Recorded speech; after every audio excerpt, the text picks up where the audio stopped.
We've spent a lot of time and a lot of effort trying to get our culture moving forward in the right direction. And the one thing that we were mindful of is we didn't want to quit on the group.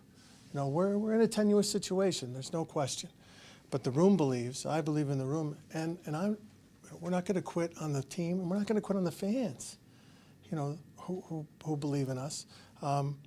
If there was a deal to be made to help our team, really short-term, long-term, we'd do it.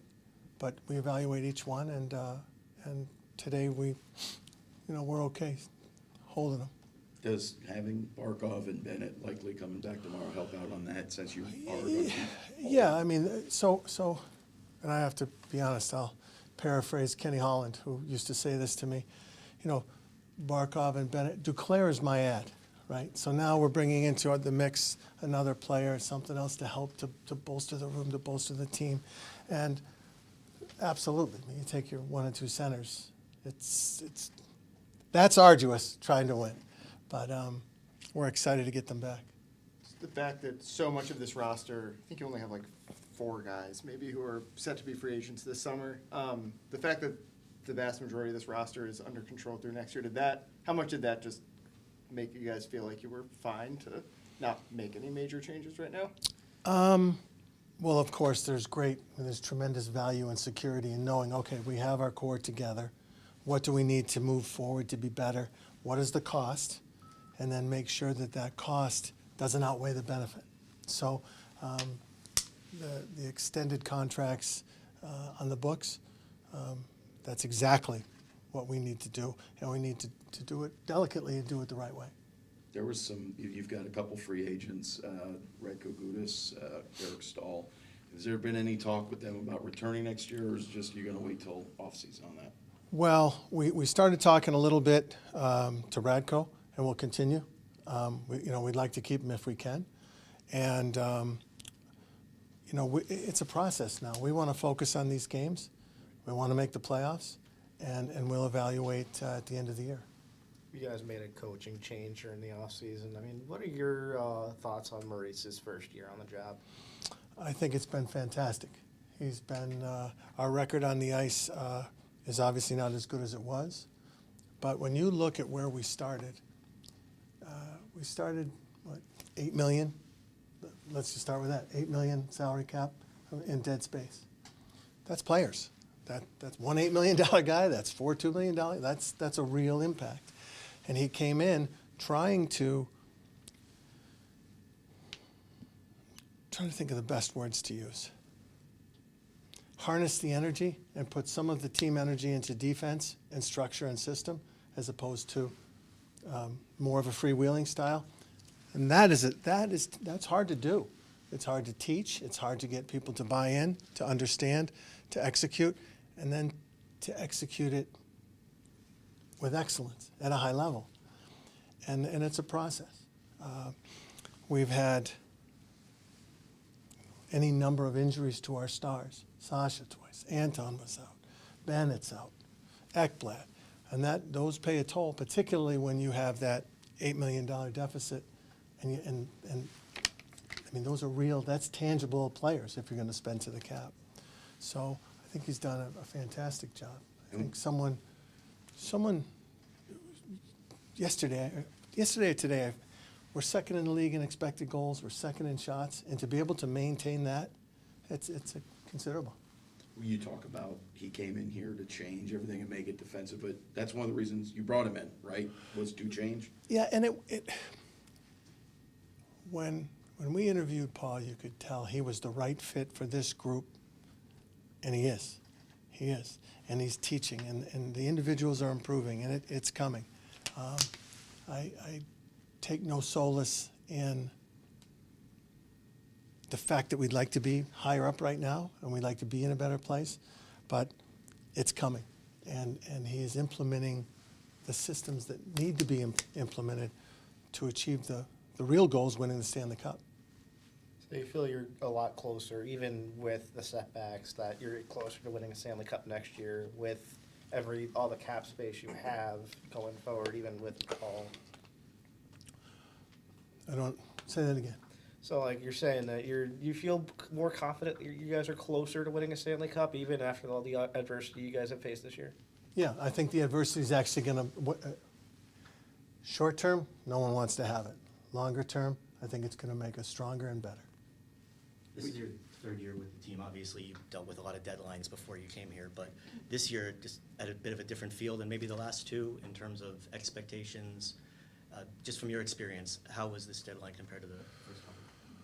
Well, it's like shopping in Bell Harbor with empty pockets. But it was a different experience when we started because we knew our assets, our assets are depleted, the typical things, the picks, the prospects we can't give up. And then the process itself this year, I think, was a little bit out of whack from some of the traditional years. And I think people have characterized it as an arms race. And it started to go, and I was thinking, last year people thought that I sold the cow to get some assets. This year would be the whole state or maybe every farm in the county. And, yeah, we would have liked, as a manager, you always want to get you want to get players and pieces and put it together and help your team. And then sometimes when you're handcuffed, that can be a little frustrating. But we didn't want to make moves just to make moves. So it's important that if we do it, we have to be right.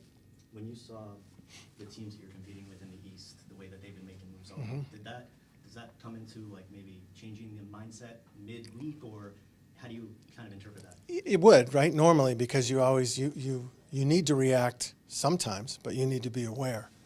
But we have a plan, and we're going to stick to our plan, and not overreact to what other people do. And in fairness, a lot of it we couldn't do. Are you excited for the summer, knowing, as opposed to going shopping with no money in your pocket? It's going to be a little bit of a different. Yeah. It's yes.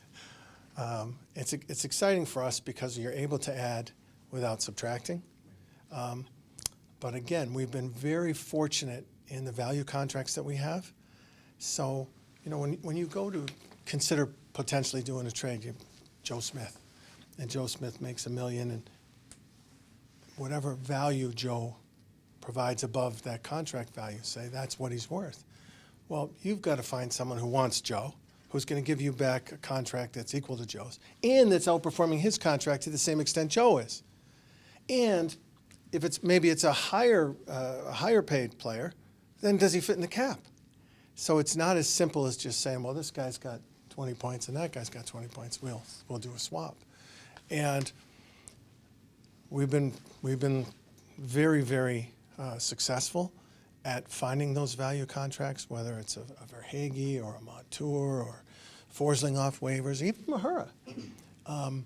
But we have to continue to do that. We have to continue to make sure that we spend the right way, and we will. We will. You said you don't want to give up on this team or the fans or whatever. You got 19 games left. Mm-hmm. Probably have to win 14 of them to make it to the play. Something. Yeah, I'm not going to. Anyway. A lot of them. A lot of them. Yeah. Confident this team can do it because it hasn't shown that they can win a lot of games in a row so far. No matter what I say, they're going to be empty words. I can tell you the truth and say, yeah, I'm confident they can do it. If you tell me intellectually, oh, well, the odds are this, okay, they are. But people have overcome far greater odds than what we're facing. And one thing I do know, and you guys correct me if you think I'm wrong, we don't quit. We don't quit. And you think that would have sent the rock, you would have been waving a white flag, right? Let's say you gave up a Gudis for a third. That's hard to sell in that room, right? If you're going for it. Yes, but for the right deal, then you have to do it, Right. right? If it's best for the organization, if it's best for the team, sometimes you have to endure pain in order to achieve. But in this instance, there wasn't a real value that pushed us to the point where, okay, we're going to subtract ironically, for the betterment of the team. Bill, just following up on what you said, it is tough to go through adversity maybe in the short term, but sometimes that can be better in the long term. You can learn from that. Did you think going into this season maybe there would be some growing pains, new coach, new system, some player changes? but understanding that also maybe those growing pains would benefit the style of hockey that you wanted to play big picture? Absolutely. I certainly thought there was going to be growing pains, and I thought that there was one thing that I've come to learn is change. Change is a little more difficult than I would have anticipated. But for sure, we knew we were up against it with the cap. We knew that sort of drag on our personnel was going to be real and be tangible. And, you know, it's just something that we accepted and we were willing to deal with. And we fully, look, it wasn't like they told us in September. We knew it was coming. Yeah. So, you know, the plan is just to go through the season and then see if it's prudent, do it. If it's not prudent, hold off.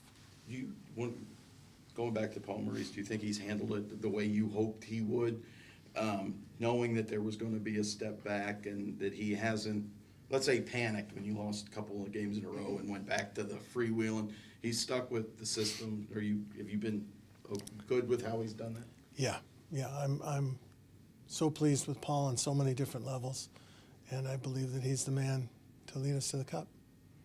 Bill, earlier you mentioned prospects, obviously you have some more money to spend in the offseason, but how much are you also, when you mentioned the big picture, counting on one of those guys to also take the next step? Obviously guys like Sam Bennett on the way, some blue chippers. I mean, we've got, as you just pointed out, Samo and Benning are elite college players, and we look for them to make significant contributions. Sort of. We have, sorry, I'm getting... Ludwig. Yeah.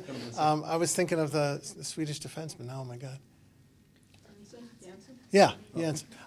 So we have 5 or 6 guys that we think are blue chippers, and they're proving it, and they're getting the job done. So we're going to need them. We're going to need them in our lineup. We're going to need them contributing.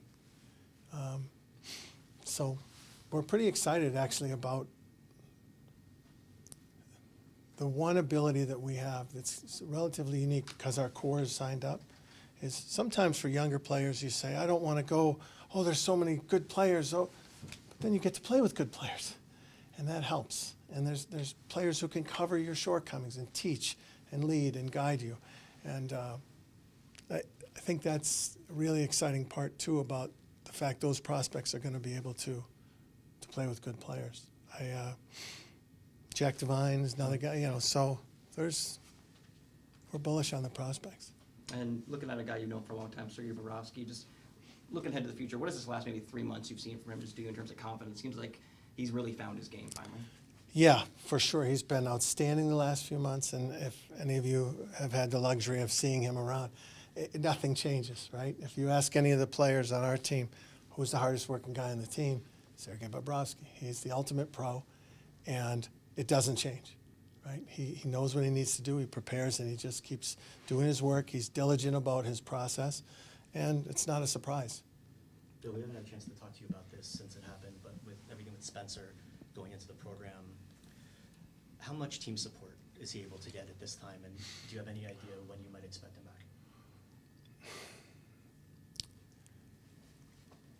The protocol is such that I can't comment on it at all, but I can say that he has the support and care of everybody on our team, in our room, on the staff, everyone.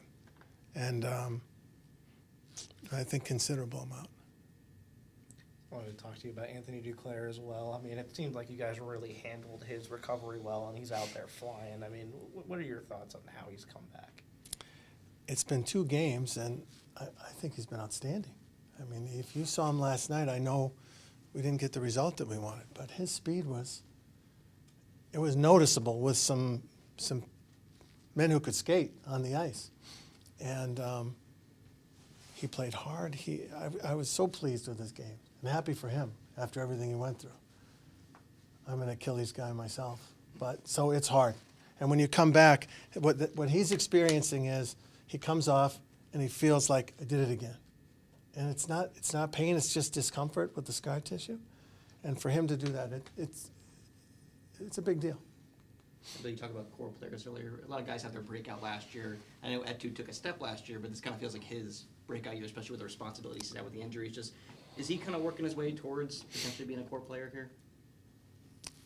Yes.